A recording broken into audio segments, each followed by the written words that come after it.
Hello everyone, welcome back. आज हम section 121, 122 and 123 of भारतीय साक्ष्य अधिनियम करने वाले हैं, दैट इज चैप्टर 8। अभी तक हमने चैप्टर 7 तक कंप्लीट कर लिया है। आप हमारे चैनल की प्लेलिस्ट पर जाके उन वीडियोस को देख सकते हैं। आज हम सेक्शन 121 से स्टार्ट करने वाले हैं। फर्स्ट ऑफ ऑल, स्टॉपल होता क्या है? तो स्टॉपल का मतलब होता है किसी भी पर्सन को स्टॉप कर देना, कोई भी किसी भी तरह का डॉक्यूमेंट या किसी भी तरह की एविडेंस देने से स्टॉप कर देना। सो 121 में स्टॉपल के बारे में बात कही गई है। 121 says that when one person has by his declaration, कोई पर्सन ने अगर कुछ डिक्लेयर करके एक्ट या ओमिशन इंटेंशनली कॉज्ड और permitted another person to believe a thing, एक पर्सन ने कोई डिक्लेरेशन दे दी या कोई एक्ट कर दिया या कोई एक्ट करने से खुद को रोक लिया, ओमिट कर दिया, जिस वजह से इंटेंशनली या तो दूसरे पर्सन को ये परमिट मिल गई या इंटेंशनली आपने इस तरह की सर्कमस्टांस क्रिएट करे कि उस आपके एक्ट या ओमिशन या डिक्लेरेशन पर अदर पर्सन ने एक्ट कर दिया। आपके बातों को या आपके डिक्लेरेशन को अदर पर्सन ने ट्रू माना and to act upon such believe, और उस बिलीव पर उस बिलीफ ये था कि आप जो कर रहे हैं दैट इज ट्रू, और उस पर अदर पर्सन ने एक्ट कर दिया। Neither he nor his representative shall be allowed in any suit, या फिर किसी proceeding between him and such person और his representative to deny the truth of that thing. 121 में सिंपल सी बात ये कही गई, अगर ए पर्सन ने कोई बात डिक्लेयर कर दी है या कोई एक्ट या ओमिशन करा है और on the basis of that act, omission या declaration other person has done something, आपके एक्ट को उसने ट्रू मान लिया और on that believe he did something, या फिर उसके लीगल रिप्रेजेंटेटिव ने कोई एक्ट कर दिया है किसी भी सूट या किसी भी प्रोसीडिंग में between himself and such person, अब आप उस चीज को डिनाई नहीं कर सकते हैं। ठीक है, इलस्ट्रेशन देख लेते हैं। ए इंटेंशनली, ए ने आशय से एंड फॉल्सली लीड्स बी, जानबूझकर बी को ये लीड करा, ये बिलीव करवाया बी को that certain land belongs to A, कि एक लैंड है वो ए को बिलोंग करता है, ए की पोजीशन में, या ए ओनर है उस लैंड का, and thereby induces B to buy and pay for it. अब बी को उसने ये भरोसा दिला दिया कि ये लैंड तो मेरी है, और बी को उकसा दिया कि आप खरीद लीजिए इस लैंड को। Land afterward becomes the property of ए।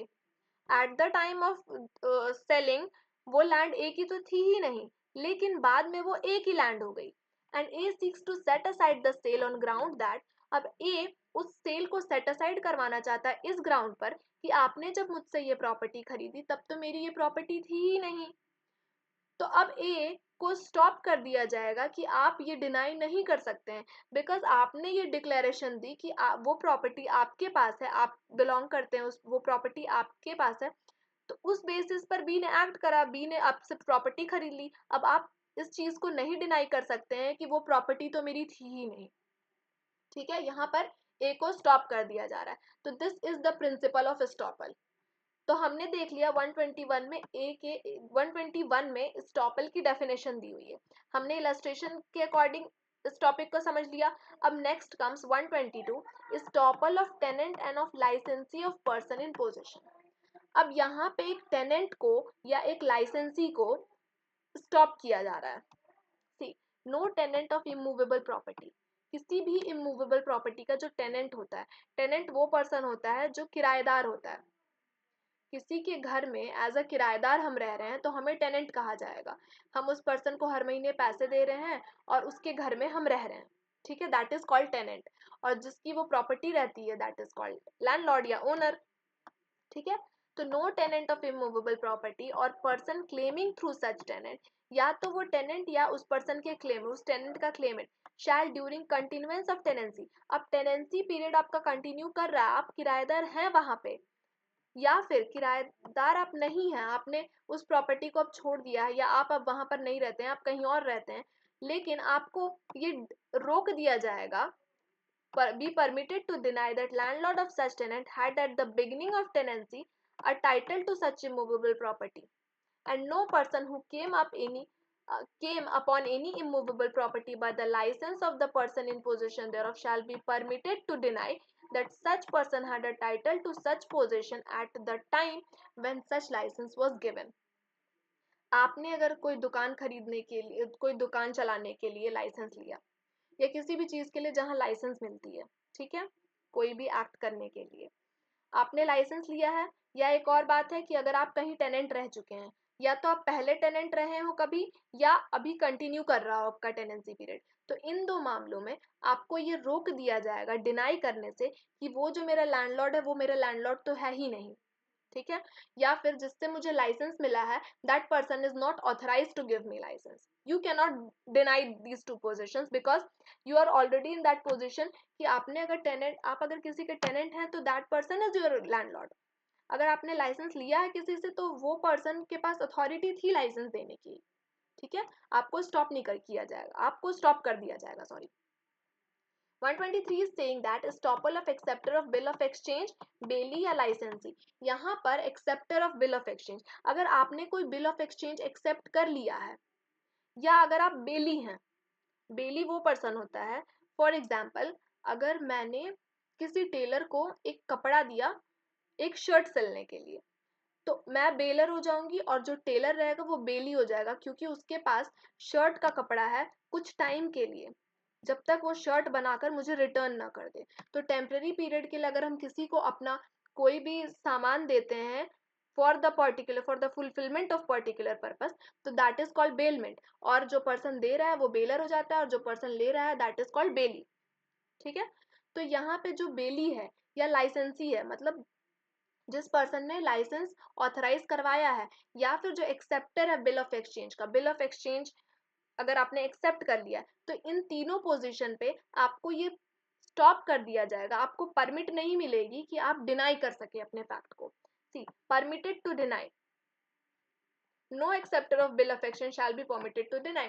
कोई भी बिल ऑफ एक्सचेंज का एक्सेप्टर जो है उसे ये परमिशन नहीं मिलेगी कि आप अपने पोजीशन को डिनाई कर सके कि आपने that the drawer had authority to draw such bill or to endorse it, कि जो ड्रॉवर था वो इस अथॉरिटी में था कि उसने बिल ड्रॉ किया है या तो किसी और पर्सन को इंडोर्स करा है, ठीक है.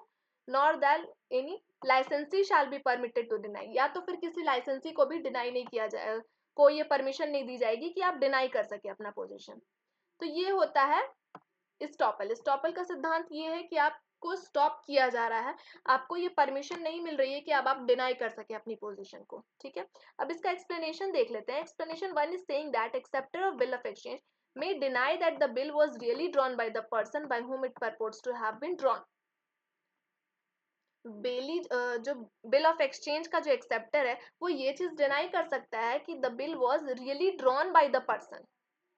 अब जिस पर्सन का उस बिल ऑफ एक्सचेंज पर नाम लिखा हुआ था उसके अलावा किसी और पर्सन ने बिल ऑफ एक्सचेंज को ड्रॉ किया, ये बात कोर्ट में जाकर एक बिल ऑफ एक्सचेंज का जो एक्सेप्टर है वो ये बात जाके कोर्ट में कह सकता है, ठीक है, कि किसी और पर्सन द्वारा ये बिल को ड्रॉ किया गया है. If the bailee delivers the goods bailed to a person other than the bailor. See bailor कौन पर्सन था, बेलर मैं थी क्योंकि मैंने कपड़ा दिया था टेलर को, टेलर वॉज बेली. तो इस मामले में अगर जो बेली है that means the tailor here, वो पर्सन अगर मेरे अलावा किसी और पर्सन को शर्ट सिलकर दे देता है तो ही मे प्रूव, तो वो कोर्ट में ये बात प्रूव कर सकता है such person had right to them as against the bailor. तो वो ये बात कोर्ट में वो जाके कह सकता है कि नहीं, कपड़ा जो है वो इनका नहीं है, या फिर जिस पर्सन को मैंने दिया है एज अ बेलर, या बेलर के सारे राइट्स मैंने जिस पर्सन को दे दिए उसके पास ये राइट था कि वो एज अ बेलर वो वर्क कर सकता है. तो दिस इज एक्सप्लेनेशन 2. मतलब यहाँ पे एक हिसाब से आपको दो रीजंस मिल गए हैं कि किन दो रीजंस पे आपको स्टॉपल या आपको स्टॉप नहीं किया जाएगा, ठीक है, आपको परमिशन मिल जाएगी कि आप कोर्ट में ये दो स्टेटमेंट दे सकते हैं. तो दिस वाज सेक्शन 121, 122 एंड 123. इसके साथ हमारा स्टॉपल खत्म होता है. स्टॉपल बहुत ही इजी टॉपिक है. स्टॉपल में कुछ ऐसा टेक्निकल या कुछ समझने जैसा कुछ है ही नहीं. इसमें सिर्फ इतनी सी बात समझनी है कि कहाँ पर आपने कोई अपना कोई डिक्लेरेशन दिया या फिर कोई एक्ट करा जिस बेसिस पे किसी अदर पार्टी ने कुछ एक्ट कर दिया आपके डिक्लेरेशन को ट्रू मानकर, तो अब आपको रोक दिया जाएगा, आपको परमिशन नहीं दी जाएगी उस बात से डिनाई करने से जो आपने पहले डिक्लेयर कर दिया है, ठीक है. This is known as estoppel. अब नेक्स्ट वीडियो में हम सेक्शन 124 से स्टार्ट करने वाले हैं.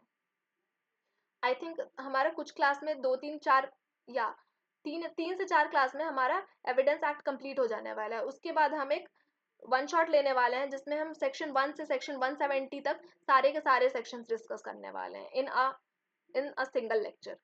Thank you.